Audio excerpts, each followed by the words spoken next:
먼저 투자 전략 경제 쪽 노동길연구원 전략인사이드 발표 있겠습니다. 네, 안녕하십니까. 최근에 국내 주식시장과 신흥국 주식시장으로 외국인 글로벌 패시브 자금 유입이 지속되고 있습니다. 국내에선 11월 2일부터 8조 원가량 외국인 자금 유입이 지속되면서 코스피가 신고가를 경신하기도 했습니다. 그래서 과거 패턴이라든지 최근에 외국인 투자자들이 왜 이렇게 한국과 특히 아시아 EM 주식을 사고 있는지에 대한 자료를 작성했습니다. 보고서 나눠드린 보고서 7페이지 그림 13번 보면서 말씀드리겠습니다. 지금 보시는 그래프는 OECD의 글로벌 경기 선행지수와 외국인의 코스피 누적 순매수인데요. 2000년부터 현재까지 그려놓은 그림인데, 여기서 경기가 좋아지면서 외국인 투자자가 한국 시장에 자금을 대량 유입했던 사례는 총 4가지가 있습니다. 2002년과 2008년 금융위기 이후, 그리고 2012년의 짧은 사이클, 그리고 2016년부터 한 2년간 되는 사이클 4가지 사례가 있었는데요. 여기서 모두 관찰되는 점은 한국이라든지 신흥국 위주의 경기 개선세가 나타났을 때 20조 원 이상 코스피의 누적 순매수가 외국인을 통해서 나타났다는 것입니다. 다만 세 번째 사례는 2012년부터 2013년 사례에서는 외국인 자금이 8조 원 정도 들어오고 경기 선행지수가 한 1년 조금 넘게 가다가 이게 꺾이는 모습이 나타났었는데요. 이때는 다만 신흥국에 대한 기여가 작았던 사이클이고 당시에는 유럽 위주의 경기 개선세가 나타났던 점을 고려하면은 이런 움직임들이 나타났다는 점을 들 수가 있겠습니다. 이번에 저희 매크로나 이 투자 전략표 자체는 이 경기 개선세가 내년도 3월까지 약 18개월가량 이 OECD 경기 선행지수가 랠리 사이클을 보일 수 있을 것이라고 생각하고 있는데요. 외국인 수급도 길면 내년도 3분기까지는 과거 패턴을 고려했을 때 이어질 수 있다라고 생각합니다. 다만 내년도 1분기부터는 저희의 달러 약세뷰가 다시 한번 살짝 위로 올라가는 그림들을 반복할 수 있고, 신용금리 상승에 따른 이 변동성 같은 점들을 고려했을 때 외국인 수급 유입 모멘텀이 가장 강한 시기는 현재부터 내년도 1분기 말까지다라고 정리해 볼 수 있겠습니다. 자금 규모는 최대 한 20조 원 정도는 기대해 볼 수 있을 것 같고요. 마지막으로 그림 22번 11페이지 그림 22번 보면서 말씀드리겠습니다.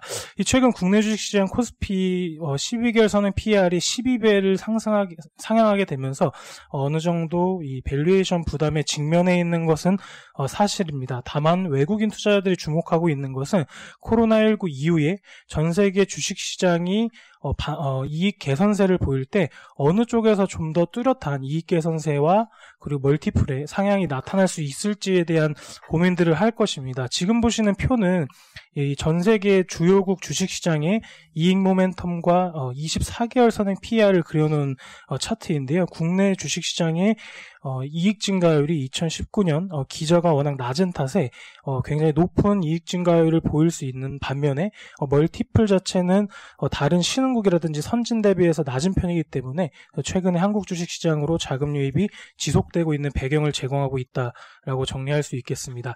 투자 전략 측면에서는 대형주와 외국인 투자자들이 지속적으로 가장 베팅 성격으로 사고 있는 반도체 2차전지, 그리고 이익 모멘텀이 가장 내년에 강할 수 있는 자동차 업종을 권해드립니다. 이상입니다. 아까 외국인의 자금 유입 관련해서 내년 3분기까지 가능하다는 거는 그 경기 선행지수 흐름상 그때까지 보신 거잖아요. 네. 근데 최대 유입 규모 20조의 근거는 어떻게 좀 추산하시는 거예요? 근데 이게 과거에는 유동성 환경이라든지 이런 게 여기 워낙 현재 많이 풀려있기 때문에 과거 패턴을 정확히 보는 거는 어려운 상황인데요. 그림 13번에서 보시는 것처럼 과거 4차례 랠리 중에 신흥국이 중심이 된 3차례 랠리에서 20조 원 이상의 강한 매수세가 관찰이 됐습니다. 유동성 환경 자체 지금도 많이 풀려있기 때문에 환경 자체는 더 우호적일 수 있는데요. 정확히 자금 흐름을 계산하기보다는 1차 목표 정도가 한 20조 원 정도, 지금 한 8조 원 정도 한 달 동안 샀는데 지금 이런 속도 자체는 유지는 못할 것 같고요. 좀 슬로해지면서 내년 1분기까지 모멘텀이 있는 상황으로 갈 수 있고, 좀 더 길어지면 3분기까지다, 이 정도 볼 수 있겠습니다. 네, 다음은 산업 기업 분석으로 넘어가겠습니다. 2차 전지 산업 고정호 연구위원 발표해 주세요. 네. 테슬라 전기차에 한국 2차 전지가 이제 많이 들어갈 것으로 이제 보고 있습니다. 특히 LG화학의 이제 배터리가 상당히 많이 들어갈 것으로 이제 보고 있고요. 테슬라가 필요로 하는 수요단부터 좀 설명을 좀 드리겠습니다. 테슬라의 이제 전기차용 2차 전지 수요는 계속 이제 증가를 할 것으로 이제 전망을 하는데, 전기차 생산 공장이 이제 확대 중에 있고, 이제 출시 모델이 이제 확대 중에 있기 때문이라고 이제 볼 수가 있습니다. 특히 이제 테슬라가 이제 생산 공장을 대륙별로 이제 짓고 있는데, 테슬라는 이제 전기차 공장을 기가팩토리라고 이제 얘기를 합니다. 그래서 아시아의 경우에는 중국 상해 기가팩토리를 2020년 초부터 이제 가동을 시작했고, 생산 능력을 지금 확대 중에 있습니다. 그리고 유럽의 경우에는 이제 독일 베를린 기가를 21년 하반기부터 이제 가동할 계획이고요. 그리고 미국에서 오스틴 기가도 21년 하반기부터 이제 가동할 계획입니다. 특히 오스틴 기가는 테슬라의 이제 전기 픽업 트럭이 이제 사이버 트럭이 이제 생산되는 이제 공장이라고 이제 볼 수가 있는데, 오스틴 기가가 21년이 이제 가동이 될 것으로 저희는 이제 보고 있는데, 이유는 그림 3번 보시는 것처럼 테슬라 홈페이지에서 사이버 트럭을 사전 주문하면 소비자들에게 21년 하반기부터 이제 생산이 된다고 이제 공지하고 있기 때문이라고 이제 볼 수가 있습니다.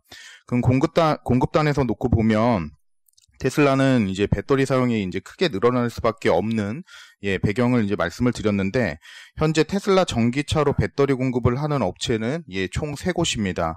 그래서 한국의 이제 LG화학, 그리고 일본의 파나소닉, 그리고 중국의 CATL, 이렇게 이제 3군데가 있습니다. 이 중 이제 LG화학의 공급이 확대될 것으로 저희 전망을 하고 있고, 최근 LG화학이 중국 상해 기가팩토리에 3억 개 배터리 기반 모델 3와 모델 Y까지 이제 배터리 공급을 할 것이라는 이제 언론 보도도 있었고, 배터리 밸류체인 중 여러 가지 경쟁력을 나열해서 놓고 보면 한국 LG화학 경쟁력이 제일 우수하기 때문이라고 저희는 봅니다. 향후 LG화학이 이제 독일 베를린 기가까지 배터리 공급에 성공을 한다면 테슬라 전기차 내 LG화학 점유율은 크게 확대될 것으로 저희 전망을 하고요. 2020년 테슬라 전기차 내 LG화학 점유율이 22%, 그리고 21년이 저희가 보고 있는 게 39%, 그리고 22년은 45%까지 확대될 것으로 전망을 합니다.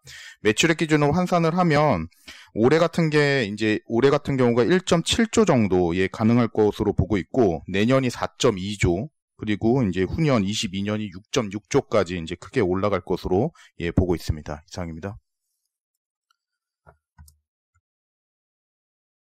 테슬라 입장에서는 소싱 차원에서 한 업체한테 이렇게 점유율을 많이 몰아주는 게 불리한 거 아닌가요? 계속 좀 점유율 45% 수준까지 늘어날 수 있다라는 부분, 좀 전략적인 측면에서 좀 변화 가능성은 어떻게 보시나요? 그래서 충분히 이제 벤더 측면에서는 다변화될 가능성이 있는데, 여기서 이제 한 군데가 더 들어온다라고 이제 생각을 하면 삼성 SDI 정도뿐이지 않나라고 봅니다. 왜냐하면 원형 전지를 사용을 하는데, 이 원형 전지를 생산 가능한 업체가 요 정도밖에 없습니다. 그리고 중국의 CATL 같은 경우는 LFP 기반의 이제 각형 배터리, 그러니까 차이나 모델 3 저가형에 이제 들어가는 게 이제 한정이 되어 있기 때문에, 이 테슬라가 쓰고 있는 원형 전지, 그리고 앞으로 이제 테슬라 세미 트럭에 이제 적용되는 4680이라는 신규 폼팩터도 개발 가능한 업체가 이런 티어 1 그룹밖에 없기 때문에, 여기서 추가로 벤더가 더 들어온다고 하면 SDI 정도이지 않을까, 저는 그렇게 봅니다. 테슬라 양산 그 계획 보면은 한 220만 대 정도 잡아놓은 것 같은데요. 혹시 추가적으로 이제 설비 확대나 이런 부분 좀 가능성 없을까요? 그게 이제 미국 오스틴 공장이 가능성이 충분히 있고요. 왜냐하면 부지 면적 자체가 2,000에이커 정도로 상당히 이제 큽니다. 근데 아무래도 여기서 이제 만들어내는 이제 전기차가 상용 차다라고 이제 볼 수가 있기 때문에 부지 면적이 이제 클 수밖에 없다라고 보지만, 이쪽에서 추가적인 약간 캐파업이 조금 더 나오지 않을까라고 이제 보고 있고요. 현재까지 오픈이 된 기가팩토리는 미국 프레몬트부터 시작해서 미국 오스틴 기가, 그 다음에 이제 중국의 상하이, 그리고 독일 베를린까지밖에 없기 때문에 아마 추가 캐파에 대해서는 충분히 나올 수는 있기는 하지만 여기서 본다고 하면 이 정도이지 않나? 저는 그렇게 봅니다. 네, 이어서 휴대폰 IT 부품 산업 이규하 연구위원 발표해 주세요. 네, 샤오미가 실적 발표를 했는데요. 그 실적 자체는 되게 잘 나왔는데, 가장 중요한 거는 지금 수요는 생각보다 좋은데 부품이 공급하다는 얘기를 계속 하고 있다는 게 좀 주요 시사점입니다.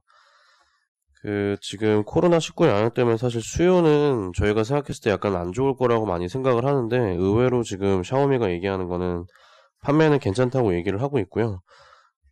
샤오미 같은 경우는 이제 중국 자국 시장에서 화웨이를 대체하는 영향도 있고 유럽에서 이제 대체하는 영향이 있어서 판매가 좀 양호한데 이거보다 지금 사실 저희가 주목해야 될 거는 수요보다는 부품 확보가 어렵다는 얘기를 계속 업체들이 하고 있다고 지금 보시면 될 것 같습니다. 그래서 결국에는 뭐 어떤 부품이라고 얘기를 하진 않았는데요. 지금 애플도 지난 실적 때 그랬고 샤오미도 지금 그렇고 지금 전반적인 업체들 지금 이제 체크를 좀 해보면 내년에 이제 화웨이가 줄어드는 물량을 서로 가져가려고 지금 준비를 하고 있는데 이게 이제 범용성 IT 부품 쪽에서 이제 공급이 제대로 안 되고 있는 거로 좀 파악이 되고요.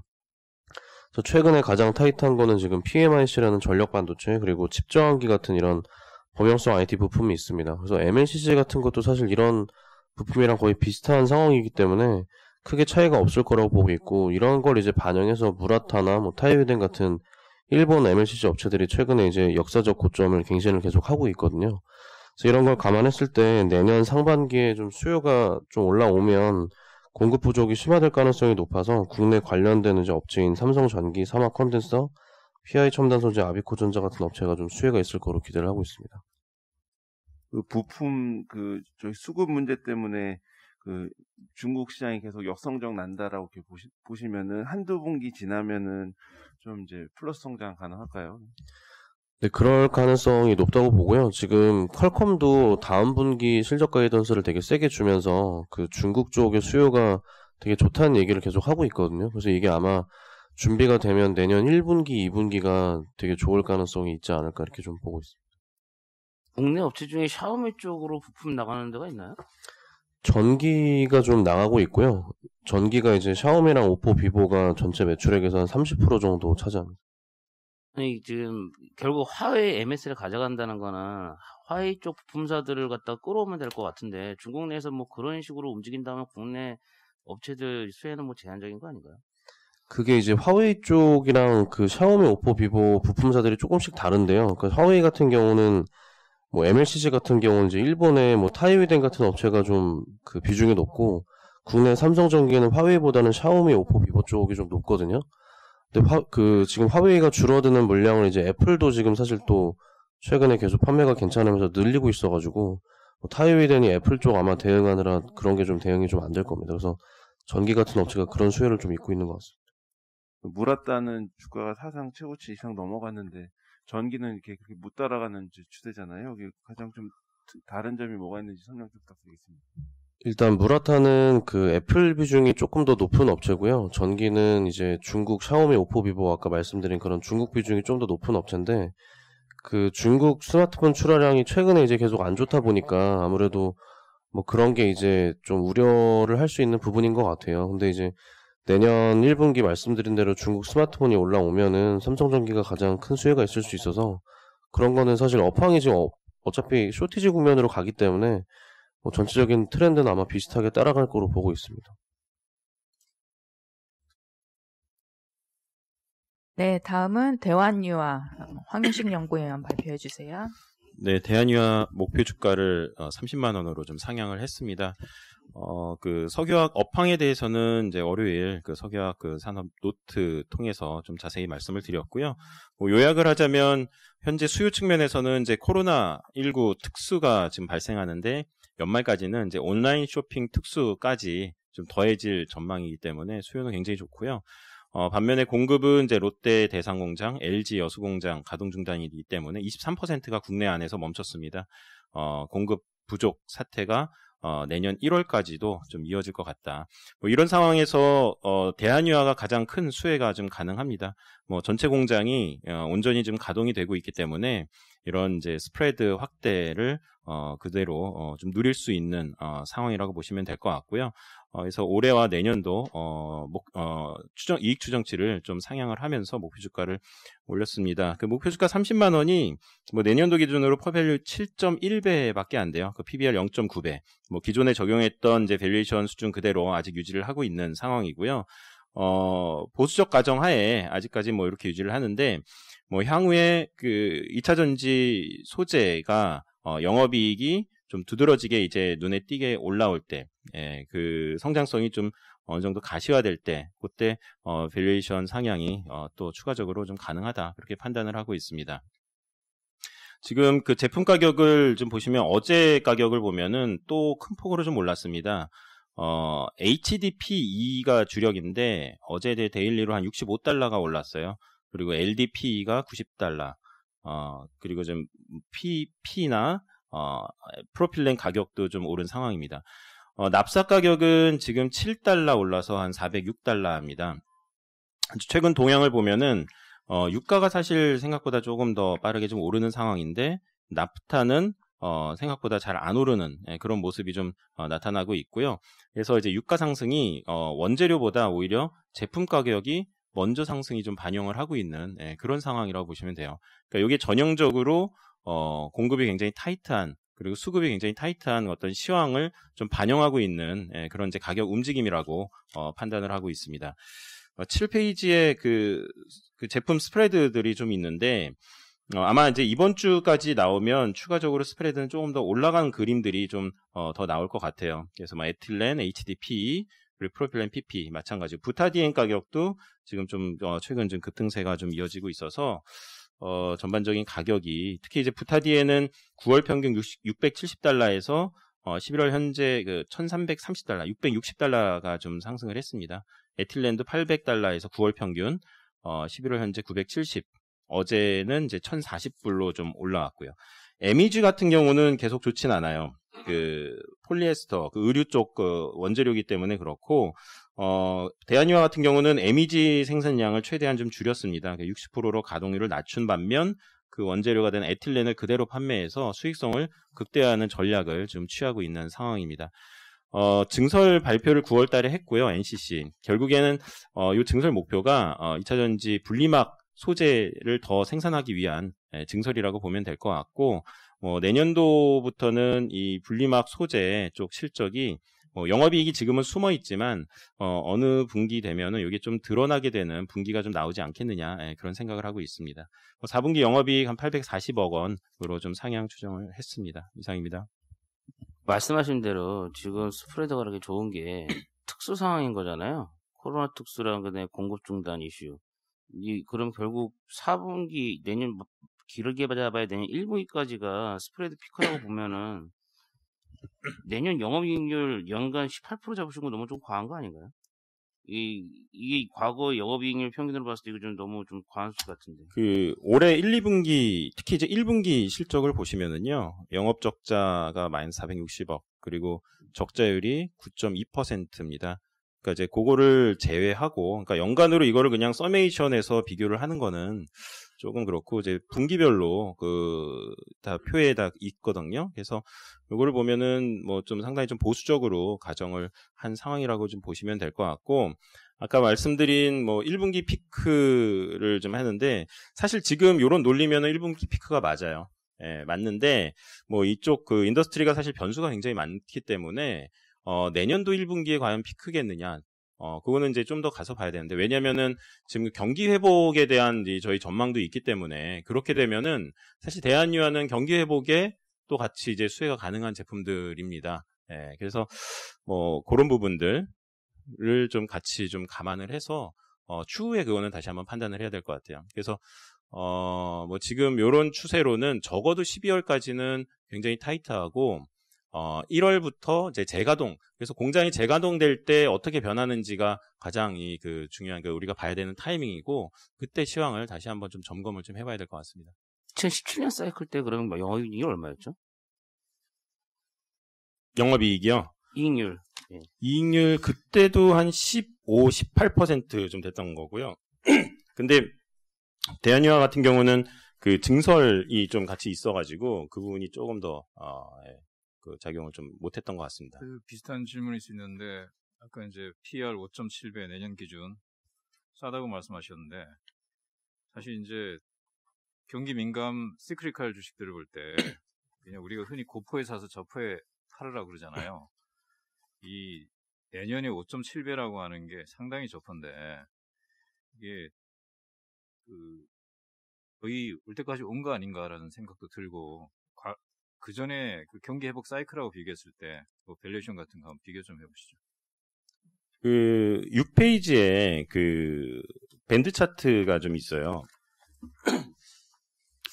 보시면은 이제 퍼밴드가 이제 15년, 6년, 7년도, 8년까지 그리고 PBR 밴드를 보면은 뭐 5, 6, 7년도에 저유가되면서 좋은 시기가 이제 1.0을 넘어서 좀 유지했던 시기이고 안 좋을 때는 뭐 0.5배까지 좀 내려오는 뭐 그런 상황이었습니다.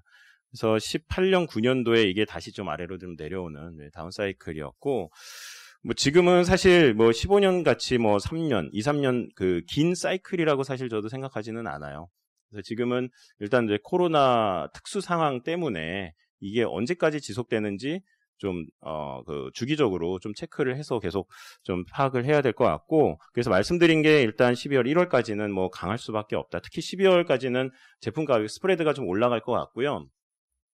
이 주식이 결국엔 스프레드에 동행하는 그림들이 나옵니다. 좋을 때는. 그래서 스프레드가 좀 올라갈 때는 같이 가다가 뭐 정점을 어느 정도 스프레드 피크아웃을 확인을 하면은 먼저 좀 빠지는 양상이 나타나는데 그게 이제 12월까지는 일단은 뭐 그런 모습이 좀 나올 것 같다 생각을 하고 있습니다. 하나만 더 여쭤보면요. 이게 작년까지만 해도 증설 우려가 많았잖아요. 글로벌리. 근데 뭐 시황이 안 좋아지면서 증설이 좀 딜레이 되는 모습인데 이렇게 시황 좋아지면 또 증설 우려 많이 생기는 거 아닌가요? 그게 이제 사이클입니다. 이게 뭐 좋을 때 나오고 안 좋을 때 이제 안 나오는데 올해 같은 경우는 이제 그 대부분 증설이 다 절반 이상이 이제 중국 증설로 계획이 됐어요. 그래서 지난 이제 포럼 연간 전망 자료를 보면은 그 부분이 담겨져 있는데 사실 중국 증설이 한 700, 800만 톤 계획이 됐다가 지금 100만 톤밖에 안 들어온 상황입니다. 그러니까 이게 이제 누누이 얘기한 게 중국 증설을 굳이 믿고 우리가 그냥 그걸 따라서 우리가 뭐 먼저 선제적으로 대응을 해야 되느냐? 뭐 그건 아닌 것 같고요. 올해 같은 경우도 내년 같은 경우도 마찬가지로 증설 계획이 많이 나왔어요. 근데 변수가 사실 많은 것 같습니다. 뭐 코로나도 있고 그리고 중국 증설이 많이 잡혀 있다는 거. 그래서 증설은 계획은 많지만 일단은 상황을 계속적으로 관찰을 하면서 가자. 그렇게 말씀드릴 수 있을 것 같습니다. 지금 화재 사건 때문에 그 롯데하고 LG화학 지금 230만 톤이 지금 가동 중단 상태잖아요. 그 스케줄 좀 어떻게 되는지 설명 부탁드리겠습니다. 뭐 롯데는 이제 4월 5일 날 그 폭발 사고가 이게 3월 4일 날 폭발 사고가 좀 있었고요. 12월 중순부터 재가동 계획이에요. 예, 정부 승인이 어느 정도 좀 나야 되니까. 그러면은 보통 한 보름에서 한 달 사이에 100% 산업 가동으로 들어가면서 이제 판매가 좀 이루어지는 그림이고요. 그러면 1월 달부터 판매가 가능하다. 그리고 LG화학은 그 11월 5일 날 화재 사고가 있었고 대략 한 2달 정도입니다. 그러면 1월 중순 재가동 예정이고요. 그럼 2월부터 물건이 좀 나올 것 같습니다. 네, 다음은 NC소프트 안지민 연구위원 발표해 주세요. 네, NC소프트 말씀드리겠습니다. 혹시 집행검이라고 아시는 분들이 생각보다 많지는 않을 것 같은데요. 이번에 이제 NC소프트 야구단으로 있는 NC 다이노스가 우승을 하면서 밑에 사진에도 보이듯이 이제 집행검이라는 게 좀 일반인들에게도 좀 이슈가 된 것 같습니다.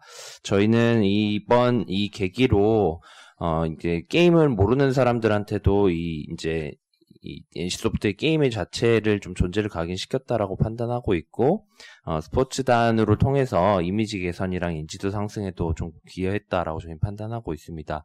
거기에다가 이제 이번에 좀 많이 부각된 내용들이 이제 좀 장기간 투자를 좀 진행을 하면서 이제 긍정적인 결과를 위해서 좀 지켜봤다라는 게 여러 가지 이제 부각이 좀 됐었는데요. 게임 사업도 마찬가지입니다. 사실 상대적으로 NC소프트는 게임 개발이 좀 길고요. 신작 출시 기간도 긴 편입니다. 그러다 보니까 사실 투자자들이나 이제 그 유저들 입장에서는 좀 답답해하는 부분들이 있죠. 그게 이제 또 NC소프트의 밸류에이션을 어떻게 보면 디스카운트를 주고 있는 요인들이기도 한데요. 근데 이제 이렇게 중장기적으로 조금 기다려주면서 투자를 할 수 있다라는 부분들에 대해서는 저희는 오히려 긍정적으로 판단하고 있습니다. 상대적으로 이러한 영향들 때문에 NC소프트의 근속 연수가 게임 업체 중에서는 가장 높은 편이기도 하고요. 이런 것들이 결국은 또 ESG 관점에서도 저희는 긍정적이다라고 판단하고 있습니다. 그리고 이제 이 오랜 장기간의 투자와 관련돼 가지고는 이 결과물들이 사실 21년도에 조금 많이 나옵니다. 저희가 모바일 게임이 본격적으로 등장을 한 게 2017년, NC소프트가 이제 모바일 게임을 본격적으로 개발한 게 이제 17년 정도부터인데요. 그때 이제부터 좀 여러 가지 프로젝트들을 가동을 했고, 지난 이제 한 3년 정도가 지나면서, 다수의 이제 프로젝트들이 아마 내년도에 좀 출시가 될 예정이고, 내년도부터는 지금 보시면은 NC소프트가 리니지 M 같은 경우에 2017년, 그다음에 2M이 19년, 그리고 21년 초에 블레이드 앤 소울 이렇게 간극이 한 2년에서 3년 정도가 벌어져 있었는데요.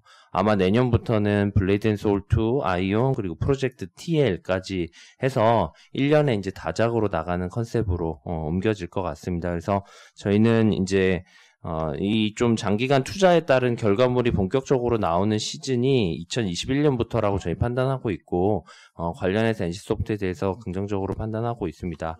4분기에도 지금 페이지 6페이지에 보시면, 그림 4번, 5번, 6번, 7번 보시면은, 다수의, 다 가지고 있는 게임들의, 업데이트들이 줄줄이 예정이 되어 있거든요. 그래서 아마 내년도에도 실적이나 이런 부분들은, 신규 게임뿐만 아니라 기존 게임에서도 나타날 수 있다라는 것들도 저희는 긍정적으로 평가하고 있습니다. 이상입니다. 이게 3분기 실적 발표하면서 뭐, 많이들 얘기한 게 이제 라이프 사이클이 좀 긴 건 역시 장점으로 보인다. 뭐 그런 얘기들 많이 했는데, 리니지 2M의 그 1매출 하향세가 분기별로 계속 커지잖아요. 그래서 뭐 내년에 뭐 대만 뭐 이런 출시하는 걸로 알고 있는데, 그 리니지 2M의 어떤 매출 좀 다시 회복에 대한 뭐 아이디어나 좀 대책이 좀 있는지. 일단은 제가 이번 리포트에는 적어놓지는 않았고, 전의 리포트에 제가 좀 그림을 그려놓은 게 하나 있었는데요. 좀 많이 빠진 것처럼 보이지만, 사실은 리니지 M 때 2017년도에 빠졌던 이 속도와 지금 현재 속도가 크게 다르진 않습니다. 그러니까, 보통 일반적인 게임들이, 게임 출시가 지나고 나서, 빠지는 정도 수준으로 빠지고 있다. 2M이 유독 더 많이 빠지는 건 아니다라는 걸 좀 말씀을 드리고 싶고요.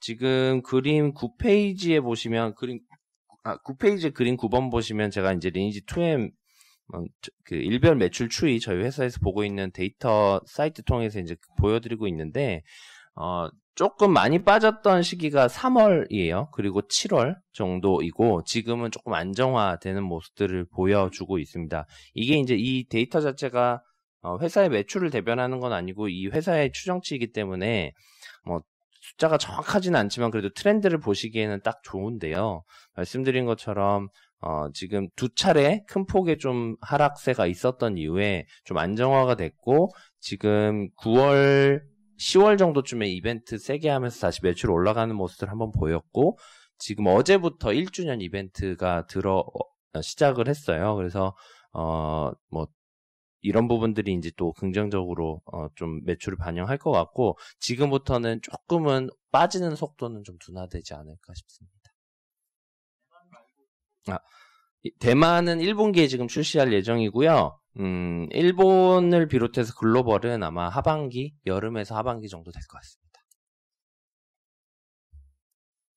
이 야구팀이 NC소프트가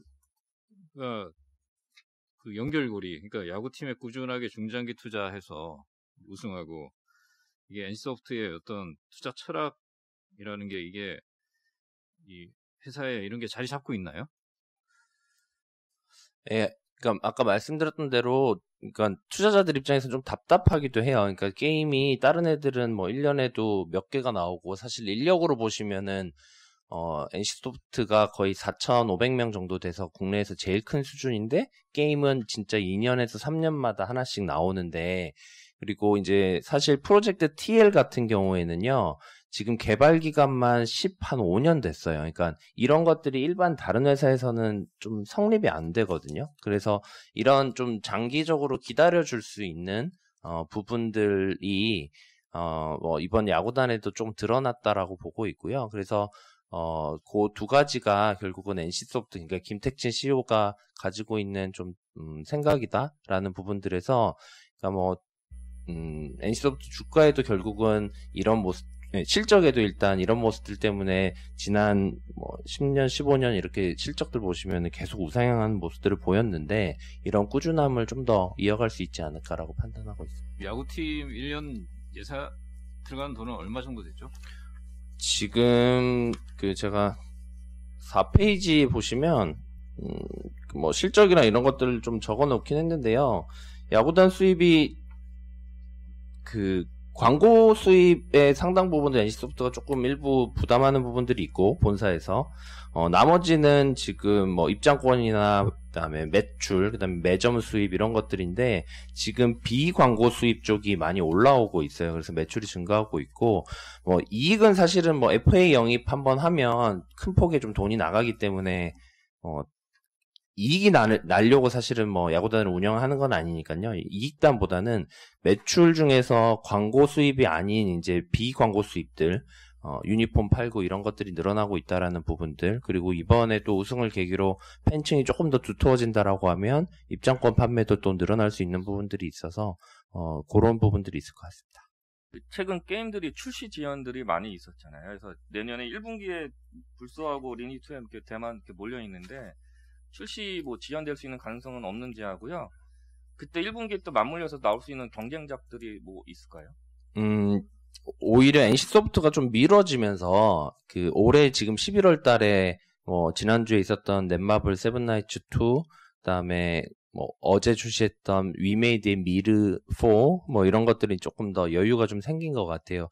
경쟁작은 지금 1분기에는 직접 경쟁작은 아닌데요. 좀 장르가 좀 달라서 컴투스의 서머너즈와 100년 전쟁이 비슷한 시기에 출시는 될 겁니다. 근데 장르가 완전히 달라서 좀 경쟁작이라고 말씀드리긴 쉽지는 않을 것 같고요. 그래서 결론은 경쟁작이 그렇게 많지 않다라는 부분들 말씀드리고 싶고, 그다음에 출시 지연은 지금 이것도 사실은 한 6개월에서 9개월 정도 밀린 지금 프로젝트이거든요. 그래서 아마 큰 문제는 없을 것 같고 1월 정도부터는 마케팅 시작할 것 같습니다. 네, 다음은 해외 주식 순서로 넘어갈게요. 아시아 코어 에퀴티 김영래 연구위원 발표했겠습니다. 네, 최근에 글로벌 통상 환경이 조금씩 바뀌어가고 있는 것 같은데요. 우선 중국이 주도하는 RCEP가 체결이 됐죠. 근데 중국이 RCEP 체결을 하면서 지금은 탈퇴를 했지만 미국이 주도했던 CPTPP에 가입을 할 것도 검토하겠다라고 말한 상태다라고 보시면 될 것 같고요. 일본 같은 경우에는 최근에 코로나 재확산 때문에 내수 진작 정책인 고투 트래블이 일시 중단되기는 했는데 그래도 향후에 한국이나 주변 국가의 왕래 재개 등이 좀 기대해 볼 만한 이벤트다라고 보시면 될 것 같습니다. 그리고 이 RCEP의 대표 수혜국이라고 할 수 있는 국가는 이제 베트남인데요. 베트남 같은 경우에는 뭐 교역량 증가와 더불어서 FDI 증가 그리고 선진국의 기술 지원 혜택 등이 조금 기대된다라고 보시면 될 것 같습니다. 그래서 저희가 요번에 고른 기업은 11페이지에 있는 빈호아라는 기업인데요. 요 같은 경우에는 민물메기를 수출하는 그런 기업이다라고 보시면 될 것 같습니다. 대표적으로 수출하는 국가는 미국, EU, 중국이 되겠는데요. 최근에 다자간 무역 협정이 많이 체결되지 않고 있으니까 EU와의 EU 베트남 FTA가 있었고요. 그리고 또 RCEP도 있었고 이렇기 때문에 대외 수요가 조금 증가하면서 이게 기업 이익이 조금 실적이 좀 좋아질 거다라고 생각을 하기 때문에 이걸 추천드리고 있습니다. 이상입니다. 최근에 베트남 증시도 많이 좀 반등하고 있는데 거의 천선에 육박하고 있잖아요. 정리 한번 해주시죠. 네, 지금 베트남 기업 같은 베트남 증시 같은 경우에는 굉장히 우상향세를 지속하고 있는데, 가장 근본적인 이유는 펀더멘탈이 빠르게 개선이 되고 있는 상황이기 때문입니다. 우선 IMF 전망치에 따르면은 올해 2.3% 경제 성장을 이룰 거다라고 전망을 항상 한 상황이고요. 이런 게 이제 증시에 반영되다 보니까 우상향을 했는데 사실 1000포인트가 이게 항상 저항선으로 작용했던 선이기 때문에 1000이 되면은 이제 주봉으로 쳐보시죠. 예. 1000 브레인 지수가 아닌데 지수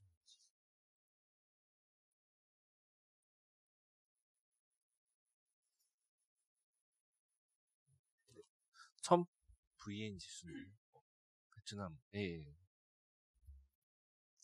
이게 이제 코로나 전단계까지 올라간 상황이라서 이게 항상 저항선으로 역할을 했었는데 이 부분에 오면 외국인들이 순매도를 했기 때문에 이렇게 눌림이 있었는데요. 최근 들어서는 뭐 다자간 무역 협정이나 미국과의 관계 개선 이런 게 있어서 외국인 자금이 지속적으로 들어오고 있는 상황이기 때문에 요거 돌파하는 데는 어려움이 없을 거다라고 보고요. 저희가 DCM으로 해가지고 적정 가치를 매기면은 한 1100 정도 나온다라고 보시면 될 것 같습니다.